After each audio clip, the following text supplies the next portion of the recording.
तीन बार अपने भावों का अर्घ्य अर्पित करेंगे श्रद्धा के साथ। ओम ह्रीं हस्त्यादि गर्भ दुर्धन भय निवारणाय क्लीं महाबीज अक्षर सहिताय हृदय स्थिताय श्री वृषभनाथ जिनेन्द्राय नमः। आयतम निर्वाक्वपामिति स्वाहा। ओम ह्रीं हस्त्यादि गर्भ दुर्धन भय निवारणाय क्लीं महाबीज अक्षर सरिताय हृदय स्थिताय श्री वृषभनाथ जिनेन्द्राय नमः। आय्यम निर्वपामिति स्वाहा।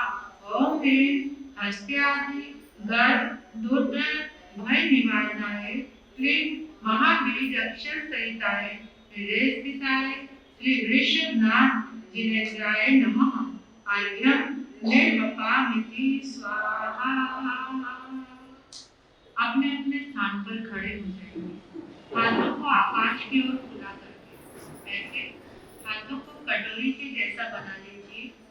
ऐसे जैसे कटोरी ऐसे आकाश की ओर ऊपर उठाएंगे हाथों को और अनुभव करेंगे इस संपूर्ण ब्रह्मांड में, इन 10 दिशाओं में आदिनाथ भगवान के जितने भी शुभ उद्गल विद्यमान हैं, शुभ तरंगे विद्यमान हैं, पुण्य उद्गल विद्यमान हैं, वो सारे हमारे सिर के ऊपर एक जगह एकत्रित हो गए हैं और सिर के ऊपर एकत्रित होकर एक पिंड बन गए हैं। पिंड गोल गोल एक पिंड बन गए हैं। आदिनाथ भगवान के शासन काल में जितने भी गंधर्व भगवान हुए, जितने भी केवल ज्ञानी भगवान हुए, मति ज्ञानी, शुद्ध ज्ञानी, अवधि ज्ञानी, मन पर्यक ज्ञानी, साधु, साध्वी, श्रावक, श्राविका, जितने भी बुद्ध पुरुष महापुरुष हुए, उन सब की शुभ तरंगें इन दिशाओं से, पूरे आकाश से, पूरे ब्रह्मांड से निकलकर आपके सिर पर ऊर्जा का एक पिंड बन गए हैं। ऊर्जा का एक पिंड महसूस करो अपने सिर के ऊपर। आप अनुभव करो जो तरंगों का एक पिंड हमारे सिर पर बना है वो कलश बन गया है। कलश सफेद रंग का कलश, व्हाइट रंग का कलश, कलश के ऊपर श्रीफल रखा हुआ है। निरंतर आप कलश देखते आ रहे हैं। इमेजिनेशन आपको बहुत मुश्किल नहीं होगा, बहुत इजी होगा। कलश सफेद रंग का, कलश के चारों ओर श्री आदिनाथाय नमः, श्री आदिनाथाय नमः लिखा हुआ। और जो ये कलश आपने अपने हाथ में पकड़ लिया है, हाथों का ऐसे पोजीशन बनाएंगे जैसे कलश को आपने अपने हाथ में ले लिया है। और देखिए जैसे ही कलश पकड़ा आपने अपनी भावना से, वैसे ही आपकी उंगलियों के माध्यम से ऊर्जा का दिव्य स्रोत, दिव्य तरंगे आपके भीतर जा रहे। अनुभव करो आपकी उंगलियों के माध्यम से जाती हुई तरंगों को कलश पकड़ा। अब इस कलश को जो हीरे की तरह चमक रहा है, चांदी का बना हुआ ये कलश, आप सभी ने जो हमारे समक्ष जल से भरा हुआ घट रखा है उसमें उतारना है। उसमें प्रवेश कराना, सभी ने एक एक कलश। आपने भावना बल से ये सारी क्रियाएं संपन्न कीजिए। कलश आपने पकड़ा है और आप इस कलश को जल में प्रवेश करा रहे हैं, जो हमारे समक्ष टेबल के ऊपर धोबन पानी से भरा हुआ कलश रखा है। उसमें अपने भावना के परमात्मा की ऊर्जा से बने हुए कलश को छोड़ दीजिए। सभी ने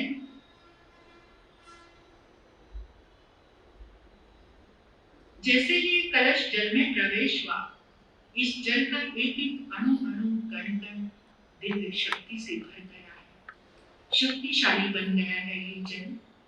प्रार्थना करेंगे परमात्मा के चरणों में, हे आदिनाथ भगवान, आपके अनंत पुण्य से, आपके शुभ उद्गलों से, आपकी अनंत शक्ति से ये जल दिव्य औषधि बन गया है, दिव्य औषधि बन गया है, दिव्य औषधि बन गया है। हे आदिनाथ भगवान, आपकी शुभ तरंगों से, आपके अनंत पुण्य बल से ये जल दिव्य अमृत बन गया है, दिव्य अमृत बन गया है, दिव्य अमृत बन गया है।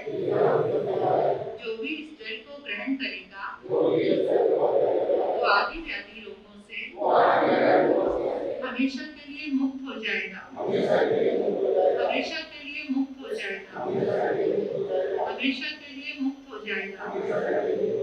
जहाँ जहाँ इस जल का प्रयोग होगा वहाँ सुख शांति समृद्धि और मंगल का वास होगा, और मंगल का वास होगा, और मंगल का वास होगा। अब 3 बार अपने संकल्प को याद करेंगे और अनुभव करेंगे कि परमात्मा के इस मंत्र जाप से आपका संकल्प पूरा हो चुका है। उसी सीन को अपने अंतर में देखिए कि आपका संकल्प पूरा हो चुका है।